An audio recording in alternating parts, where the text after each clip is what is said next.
রাস্তায় নেমেছিল আমাদের প্রিয় মা বোনেরা, নারীরা।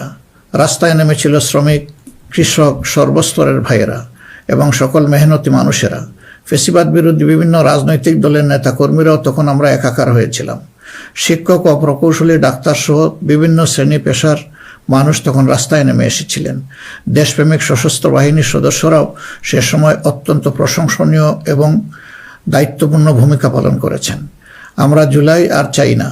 আমরা চাই এমন বাংলাদেশ যেখানে আর কোনো দিন জনগণকে রাস্তায় নামতে হবে না। আমাদের বুঝতে হবে জুলাই কেন হয়েছিল। জুলাই হয়েছিল একটা বৈষম্যহীন বাংলাদেশের জন্যে। জুলাই হয়েছিল একটা কালো রাজনৈতিক ধারার পরিবর্তনের জন্যে। যুগের পর যুগ ক্ষমতা কুক্ষিগত ছিল পরিবারতন্ত্রের হাতে, নির্দিষ্ট গোষ্ঠীর হাতে। সেখান থেকে মুক্তির জন্যে, বিশেষ করে 2009 সাল থেকে জাতির উপর এমন এক শাসক গোষ্ঠী চেপে বসে যারা মানবাধিকার, ভোটাধিকার সহ সকল গণতান্ত্রিক অধিকার কেড়ে নেয় এবং গণতান্ত্রিক প্রতিষ্ঠানগুলোকে ধ্বংস করে ফেলে। গুম, বিচার বহির্ভূত হত্যা, আয়নাগর প্রতিষ্ঠার মাধ্যমে জনগণের উপর নিপীড়ন চালায়। 2014, 18 ও 24-এর পরপর 3টি জাতীয় নির্বাচনের নামে তামাশার মাধ্যমে আমাদের ভোটের অধিকার হরণ করা হয়। এইসব নিপীড়ন এবং অধিকার ফিরে পাওয়ার জন্যই এসেছিল রক্তাক্ত জুলাই। আমাদের তরুণরা এখন একটা নতুন দেশ দেখতে চায়, যে দেশকে তারা গর্ব করে বলতে পারবে নতুন বাংলাদেশ, এটি আমার দেশ 2.0। এক কথায় যদি বলি, দেশের মানুষ পরিবর্তন চায়, কিন্তু একটি মহল পরিবর্তনের বিরোধী। কারণ পরিবর্তন হলেই তাদের অপকর্মের পথ বন্ধ হবে, মানুষের অধিকার কেড়ে নেওয়ার সুযোগ থাকবে না। এই সংস্কৃতি বদলানোর সাহস সবার থাকে না। ক্ষমতাবানদের বিরুদ্ধে রুখে দাঁড়ানোর হিম্মত সবার হয় না। এই হিম্মত দেখিয়েছে আবরার ফাহাদ, আবু সাইদ মুগ্ধ, উসমান হাদি এবং তাদের সহযোদ্ধারা। তাদের রক্তের শপথ নিয়ে নতুন প্রজন্মের লক্ষ লক্ষ সাহসী সন্তান আজ এই পরিবর্তনের জন্য প্রস্তুত। এই দেশ আমাদের সময়ের এই সাহসী সন্তানদের হাতেই তুলে দিতে চাই। কারণ বাংলাদেশের ভবিষ্যৎ এই তরুণরাই রচনা করবে। এই তরুণরা পরিশ্রমী, তরুণরা সাহসী, তারা মেধাবী। এই তরুণরাই পরিবর্তনকে ভালোবাসে। তরুণরা নতুনকে আলিঙ্গন করে, সত্য বলতে দ্বিধাবোধ করে না, প্রযুক্তি বুঝে এবং সামনে এগিয়ে নিয়ে যেতে জানে। তারাই পারবে নতুন বাংলাদেশ গড়ে দিতে। আমরা তোমাদের হাত ধরতে চাই। জুলাইয়ের মতো কাঁধে কাঁধ মিলিয়ে দেশ গড়ার কাজে সঙ্গী হতে চাই। প্রচলিত ধারা বদলাতে চাই। দেশটা বিভেদ এবং বিভাজনের রাজনীতি থেকে মুক্ত করতে চাই। মানুষের জীবনে শান্তি ফিরে আসুক, এটি আমাদের প্রয়াস। এই আমাদের চাওয়া।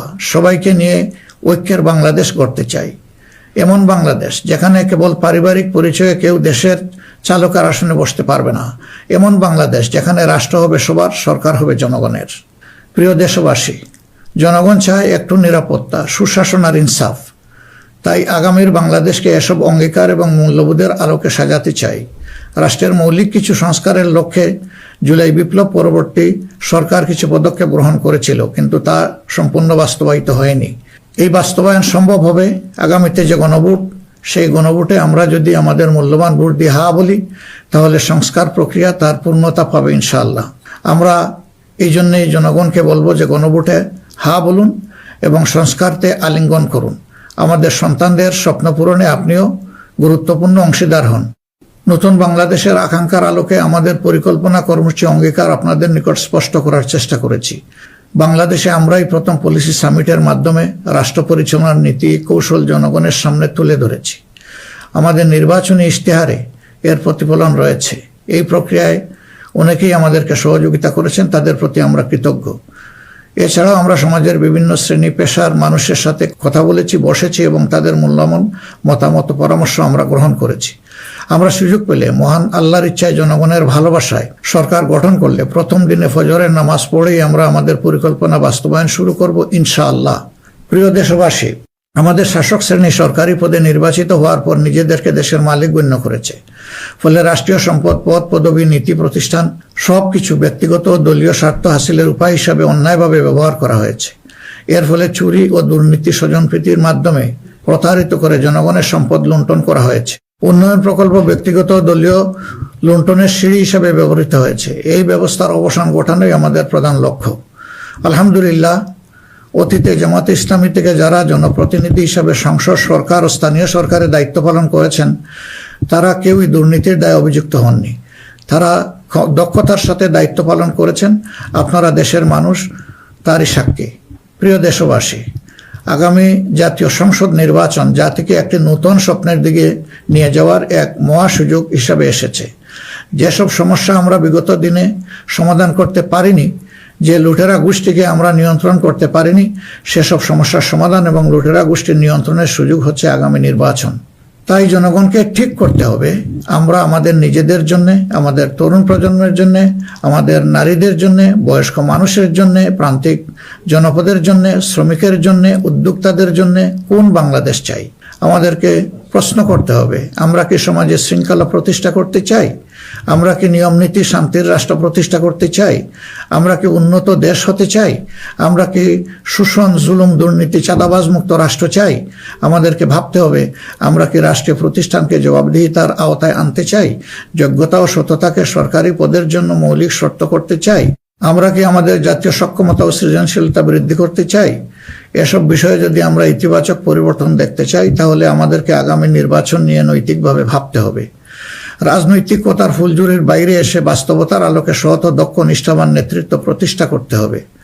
প্রিয় ভাই ও বোনেরা, আমরা আমাদের নির্বাচনী ইশতেহারে বলেছি যে আমাদের স্বপ্নের বাংলাদেশ তৈরির জন্য 5টি বিষয়ে হা এবং 5টি বিষয়ে না বলতে হবে। সততা, ঐক্য, ইনসাফ, দক্ষতা ও কর্মসংস্থানকে আমরা হা বলতে বলেছি, কারণ এসব মৌলিক শর্ত ছাড়া বৈষম্যহীন, উন্নত, নৈতিক, মানসম্পন্ন বাংলাদেশ প্রতিষ্ঠা সম্ভব নয়। পাশাপাশি দুর্নীতি, ফ্যাসিবাদ, আধিপত্যবাদ, বেকারত্ব, চাঁদাবাজিকে স্পষ্ট না করতে বলেছি। প্রিয় দেশবাসী, বাংলাদেশ আয়তনে ছোট্ট কিন্তু জনসংখ্যার দিক থেকে একটি বড় দেশ। এই জনসংখ্যাকে অনেকে সমস্যা হিসেবে বিবেচনা করলেও আমরা মনে করি এটি আল্লাহর নিয়ামত এবং এক বড় সম্পদ। তাই আমাদের জনসংখ্যাকে জনশক্তিতে রূপান্তর করতে হলে নীতি এবং নৈতিকতা ভিত্তিক রাজনীতির বিকল্প নেই। সমাজে নীতি, নৈতিকতা, শৃঙ্খলা, জবাবদিহিতা প্রতিষ্ঠা করা ছাড়া কোনো জাতি এগোতে পারেনি, আমাদের পক্ষে অসম্ভব না। যে সমাজে নারীর মর্যাদা রক্ষা করতে পারে না, সেই সমাজ কখনো সমৃদ্ধ হতে পারে না। আমরা ক্ষমতায় এলে নারীরা কেবল ঘরের ভেতরে নয়, সমাজের মূলধারার নেতৃত্বে থাকবেন সগৌরবে। কর্পোরেট জগৎ থেকে রাজনীতি সবখানে তাদের মেধার মূল্যায়ন হবে কোনো বৈষম্য ছাড়াই। আমরা এমন এক দেশ গড়ার প্রতিশ্রুতি দিচ্ছি যেখানে কোনো মা, বোনকে, মেয়েকে নিরাপত্তাহীনতায় ভুগতে হবে না। আপনাদের অধিকার রক্ষার লড়াইয়ে আমাদের সঙ্গী হন। একটি উন্নত ও আধুনিক দেশ গড়ার কারিগর হিসাবে আমাদের নির্বাচিত করুন। প্রিয় দেশবাসী, আমরা মনে করি সমাজে ন্যায় বিচার ও ইনসাফ প্রতিষ্ঠা করতে হলে সকলকে মর্যাদা দিতে হবে এবং সকলের মানবাধিকার সুরক্ষা করতে হবে। সকল পরিচয় নির্বিশেষে আমরা অঙ্গীকার ব্যক্ত করছি যে একটি মানবিক উন্নত দেশ গড়ার জন্য দলমত নির্বিশেষে সকলের মান, ইজ্জত, অধিকারের সুরক্ষা দিব ইনশাআল্লাহ। এই বাংলাদেশ মুসলমান, হিন্দু, বৌদ্ধ, খ্রিস্টান সবার। কেউ ভয়ের সংস্কৃতির মধ্যে বাস করবে না। যদি কেউ ধর্মীয় পরিচয়ের ভিত্তিতে আঘাত করার চেষ্টা করে, আমরা অতীতের মতো ভবিষ্যতেও তা প্রতিরোধ করব। প্রিয় দেশবাসী, আমাদের প্রত্যাশার বাংলাদেশ গড়তে হলে 3টি জায়গায় আমাদেরকে বিশেষ গুরুত্ব দিতে হবে। একটি হচ্ছে শিক্ষায় সংস্কার। শিক্ষা হতে হবে নৈতিকতা ভিত্তিক এবং সেটা হতে হবে টেক বেসড। এখনকার দুনিয়া সারাই প্রযুক্তি ভিত্তিক শিক্ষার উপর নির্ভরশীল। আমরা সেই শিক্ষা থেকে বঞ্চিত। আমাদের সন্তানদের হাতকে আমরা দক্ষ কারিগরের হাত হিসেবে গড়ে তুলতে চাই এবং তাদের হাতে হাতে আমরা কাজ দিতে চাই। আমরা কোনো বেকার ভাতা তাদেরকে তুলে দিতে চাই না। দ্বিতীয় জায়গাটা হচ্ছে বিচারাঙ্গন। ন্যায় বিচার সমাজের প্রতিষ্ঠা হলেই কেবল আমরা আমাদের প্রত্যাশার বাংলাদেশ গড়তে পারবো। অন্যথায় দুঃশাসন এবং দুর্নীতির কণ্ঠ রোধ করা মোটেই সম্ভব হবে না। অতএব বিচার বিভাগকে আমূল ঢেলে সাজাতে হবে। সেখানে অবশ্যই সৎ, দক্ষ এবং কমিটেড যে সমস্ত লোকেরা আছেন তাদেরকেই বিচারের আসনে বসাতে হবে। তৃতীয় জায়গাটা হচ্ছে আমাদের অর্থনীতি। এই ভঙ্গুর অর্থনীতি নিয়ে দেশকে আগানো সম্ভব নয়। সুতরাং অর্থনীতিতে ব্যাপক সংস্কার সাধন করতে হবে। বিশেষ করে ব্যাংকিং সেক্টর এবং অপ্রাতিষ্ঠানিক যে সমস্ত খাত রয়েছে সেই জায়গাগুলোতেও আমাদেরকে প্রাতিষ্ঠানিক ও অপ্রাতিষ্ঠানিক খাতে আমাদেরকে হাত দিতে হবে। আমাদের ব্যবসাকে করতে হবে বিনিয়োগ বান্ধব। বিনিয়োগ বান্ধব হলেই দেশে কর্মসংস্থান তৈরি হবে এবং আমাদের বেকারত্ব দূর হবে। এই 3টা জায়গায় আমাদের গুরুত্ব দেওয়া ছাড়া কোনো উপায় নেই। আমরা আশা করব দেশবাসী আমাদেরকে তাদের মূল্যবান ভোটের আমানত সমঝে দিয়ে আমাদের দেশকে প্রত্যাশার আলোকে গড়ে তোলার ক্ষেত্রে আমাদেরকে সহযোগিতা করবেন। সম্মানিত উলামায়ে কেরাম, একাধিক ধর্মের এ দেশ মুসলমানগণ সংখ্যাগরিষ্ঠ। তাই মুসলমান হিসাবে এটি আমাদের দায়িত্ব যে সমাজে ন্যায় বিচার, ইনসাফ প্রতিষ্ঠা করা এবং সকলকে সুরক্ষা দেওয়া। এগুলো ইসলামের শাশ্বত আদর্শ। সকল মানুষের মৌলিক অধিকার নিশ্চিত করা আমাদের কর্তব্য। আল্লাহ তাআলা স্পষ্টত বলেছেন, ইন্নাল্লাহা ইয়া'মুরুকুম বিল আদলি ওয়াল ইহসান ওয়া ইতা'i যিল কুরবা ওয়া ইয়ানহা আনিল ফাহশাই ওয়াল মুনকারি ওয়াল বাগয়। আমাদেরকে স্পষ্টভাবে আল্লাহ নির্দেশ দিয়েছেন, এ দায়িত্ব আমরা সকলে মিলেই পালন করব। তাবলিগি জামাত সহ ধর্মীয় মহলের ভাইদের প্রতি আমাদের আহ্বান, আপনারা দিনের জন্য যে মেহনত করছেন, দেশ গড়ার কাজেও আপনারা আমাদের সাথে গুরুত্বপূর্ণ ভূমিকা রাখবেন বলেও আমরা গভীরভাবে বিশ্বাস করি। আমরা অঙ্গীকার করছি, ভবিষ্যতে কেউ আপনাদেরকে অন্যায়ভাবে বিভিন্ন বিশেষণে ট্যাগ দিয়ে নির্যাতন করার সুযোগ পাবে না। বিচার বহির্ভূতভাবে আপনাদেরকে আর হত্যা করার দুঃসাহস কেউ দেখাবে না। আমরা জানি অতীতে আপনাদের কোনো মানবাধিকার ছিল না। এ অবস্থার পরিবর্তন ঘটানো হবে নতুন বাংলাদেশের অন্যতম প্রধান লক্ষ্য। জাতীয় নীতি পদ্ধতিতে আপনাদের আনুষ্ঠানিক অবদান ও ভূমিকাকে জোরদার করা হবে। আন্তর্জাতিক মহল যারা আমাদের পরিচিত পরিচিত বন্ধু, তাদের সাথে আমাদের সম্পর্ক হবে সমমর্যাদা এবং সমতার ভিত্তিতে। আমরা অন্যের ভৌগোলিক অখণ্ডতাকে সম্মান করি এবং শ্রদ্ধা করি, তেমনি সকল দেশের সাথে বন্ধুত্ব প্রতিষ্ঠাকে অগ্রাধিকার দিব। তবে আমাদের জাতীয় স্বার্থ মর্যাদা, জাতীয় উন্নয়ন, অগ্রাধিকার আন্তর্জাতিক সম্পর্ক নির্মাণে প্রধান ভূমিকা রাখবে। বৈশ্বিক উন্নয়ন চ্যালেঞ্জ সমূহ, বিশেষত জলবায়ু পরিবর্তন নিরসনে আমরা সাধ্যমতো ব্যবস্থা গ্রহণ করব এবং তা হবে স্বচ্ছতার ভিত্তিতে পরিচালিত। নিপীড়নের শিকার হয়ে আশ্রয় নেওয়া রোহিঙ্গা জনগোষ্ঠীকে তাদের নিজ দেশে নিরাপদ এবং সম্মানজনক প্রত্যাবর্তনের জন্য সব ধরনের কূটনৈতিক তৎপরতা জোরদার করা হবে ইনশাআল্লাহ। প্রবাসী ভাই ও বোনেরা, জন্মভূমি থেকে 1000 মাইল দূরে অবস্থান করেও জুলাইয়ের অভ্যুত্থানে আপনারা গুরুত্বপূর্ণ ভূমিকা রেখেছেন, জেল জুলুমের শিকার হয়েছেন, ত্যাগ স্বীকার করেছেন। ইতিমধ্যে আপনারা আপনাদের ভোটাধিকার প্রয়োগ করে নতুন বাংলাদেশে নিজেদের অধিকার প্রতিষ্ঠার পথে ইতিহাস রচনা করেছেন। আমি এতে আনন্দিত। আগামী দিনে দেশ গড়ার এই অভিযাত্রায় আপনাদের সক্রিয় অংশগ্রহণ ছাড়া আমাদের নতুন বাংলাদেশের স্বপ্ন অপূর্ণই থেকে যাবে।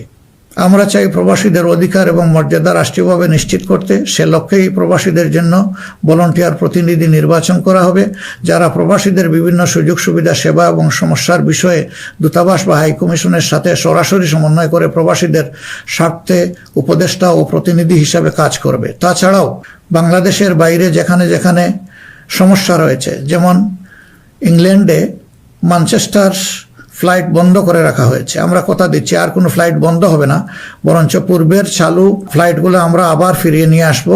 নিউ ইয়র্কে নতুন করে বাংলাদেশ ফ্লাইট ইনশাল্লাহ চালু হবে।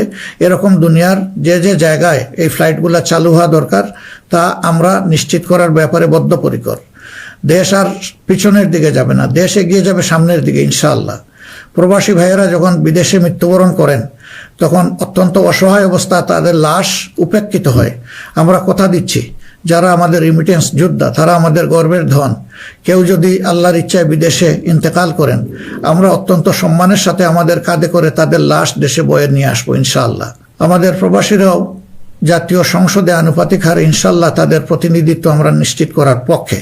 প্রবাসীদের সঙ্গত সমস্ত বিষয়গুলো আমরা গুরুত্বের সাথে বিবেচনায় নিয়ে দেশে যাতে কোনোভাবে তারা নিপীড়নের শিকার না হন তা আমরা নিশ্চিত করব ইনশাল্লাহ। প্রিয় দেশবাসী, নির্বাচনী প্রচারণা শুরু হওয়ার পর থেকে দেশের বিভিন্ন প্রান্তে আমরা গিয়েছি। আপনারা আমাদের সভা সমাবেশে যোগ দিয়েছেন, আমাদের কথা শুনেছেন। আপনাদের ভালোবাসা, অংশগ্রহণ ও সহযোগিতায় আমরা অভিভূত, আমরা মুগ্ধ। আমরা আপনাদের প্রতি চিরকৃতজ্ঞ।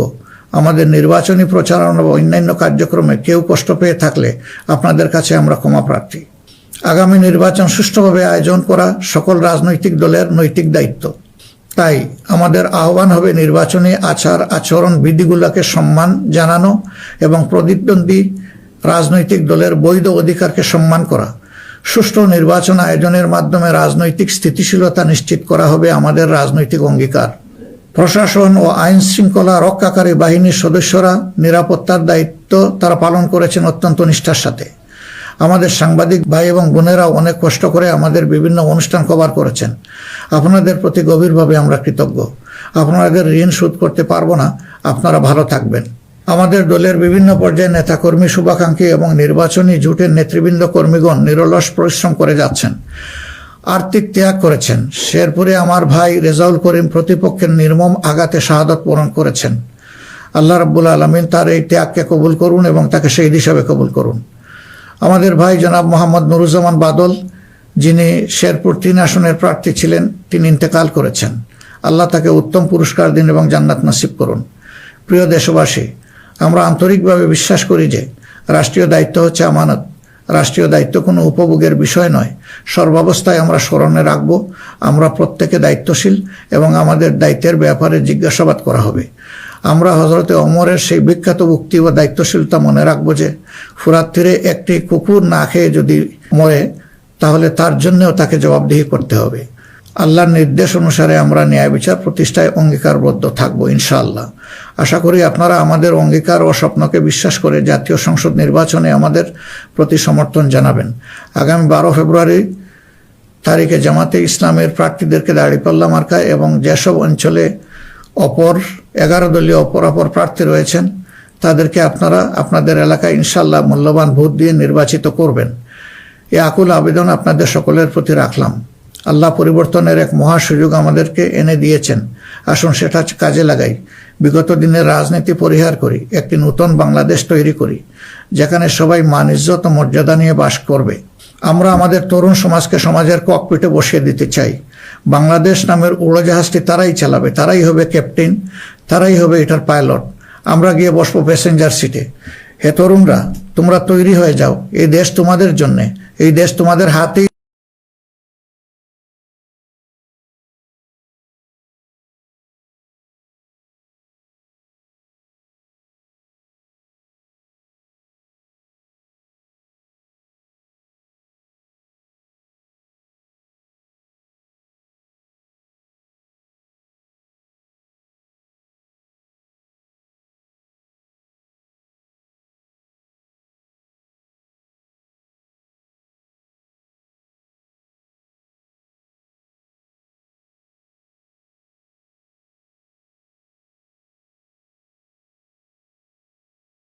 তুলে দিতে চাই এবং এই দেশ তোমাদের হাতেই আমাদেরকে সেদিন টেকিয়ে রাখতে পারেনি।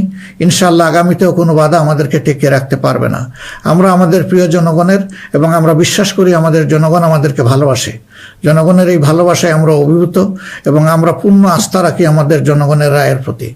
আপনাদের সকলকে আজকের এই পর্যায়ে এসে আরেকবার আমি আহ্বান জানাবো, আসুন একটু নতুন বাংলাদেশ, তরুণদের প্রত্যাশার বাংলাদেশ, জিএনডির জন্য আগামী বাংলাদেশ, আমাদের নারী সমাজের জন্য একটা নিরাপদ এবং সম্মানের বাংলাদেশ গড়ে তোলার জন্য আমরা সবাই আগামী 12 তারিখ দাঁড়িপাল্লা এবং জোটের অপরাপর মার্কা যেখানে যেটা আছে তাতে ভোট দিয়ে 11 দলীয় প্রার্থীদেরকে নির্বাচন করি। তাহলে ইনশাআল্লাহ প্রত্যাশার একটি দেশ আমরা খুঁজে পাবো, একটু নতুন বাংলাদেশ পাবো। আমরা বিশ্বাস করি জনগণ পরিবর্তন চায়, সেই পরিবর্তন জন্যই আমাদের এই আহ্বান। এই পরিবর্তন আমাদের হাতে ইনশাআল্লাহ মানাবে, অন্য কারো হাতে নয়। দৃশ্য তো এটা আপনারা বুঝতেই পারছেন। আল্লাহ হাফিজ। বাংলাদেশ জিন্দাবাদ। বাংলাদেশ